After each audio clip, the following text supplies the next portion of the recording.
ప్రతి ఒక్క వెబ్‌సైట్‌లో కాంటాక్ట్ అస్ అనే ఒక పేజ్ ఉంటుంది. సో, మీరెప్పుడైనా ఆ కాంటాక్ట్ అస్ ఫార్మ్‌ని ఫిల్ చేసినప్పుడు మోస్ట్ ఆఫ్ ద వెబ్‌సైట్స్‌కి మెసేజెస్ ఎళ్తాయి. ఇలా ఒక పర్సన్ ఈ ఫార్మ్‌ని ఫిల్ చేశాడు అని.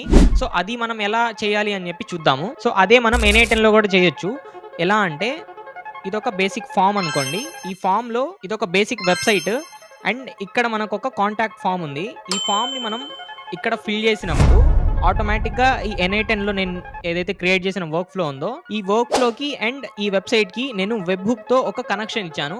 సో, ఎవరైనా ఇక్కడ సబ్మిట్ బటన్ క్లిక్ చేస్తే ఇక్కడ ఆటోమేటిక్‌గా ఈ వెబ్ హుక్ అనేది ట్రిగ్గర్ అయ్యి అదేదైతే డేటా ఉందో ఆ మొత్తం డేటాని గూగుల్ షీట్స్‌లోకి తీసుకెళ్తుంది. సో, బేసిక్‌గా దీనివల్ల ఎవరైనా మన వెబ్‌సైట్‌కొచ్చి ఏదైనా ఫార్మ్ ఫిల్ చేసినప్పుడు ఆటోమేటిక్‌గా మనకి మెసేజ్ అనేది వస్తుంది. ఆటోమేటిక్‌గా మనకి ఆ డేటా అనేది Google షీట్స్‌లోకెళ్తుంది.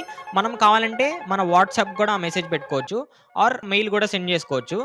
It is up to you. ఇవన్నీ సింపుల్ అండ్ చాలా యూజ్‌ఫుల్ ఆటోమేషన్స్. ఇలాంటి సింపుల్ ఆటోమేషన్స్ అండ్ ఇలాంటి కాంప్లెక్స్ ఆటోమేషన్స్ కూడా కావాలి అంటే మీరు ఈ పేజ్‌ని ఫాలో చేసుకోండి. అండ్ ఫ్యూచర్‌లో అండ్ ఇండస్ట్రీ లెవెల్ ప్రాజెక్ట్స్ కూడా మనం కలిసి బిల్డ్ చేద్దాము. అండ్ ఈ ప్రాజెక్ట్ విషయానికొస్తే ఈ ప్రాజెక్ట్ మనం ఎలా బిల్డ్ చేయాలి అని స్టెప్ బై స్టెప్‌గా ట్యుటోరియల్స్ లాగా ఉన్నాయి నా దగ్గర. మీరు లింక్ అని చెప్పి కామెంట్ చేయండి. ఆ కంటెంట్ అంతా మీ డీఎంలోకొస్తుంది.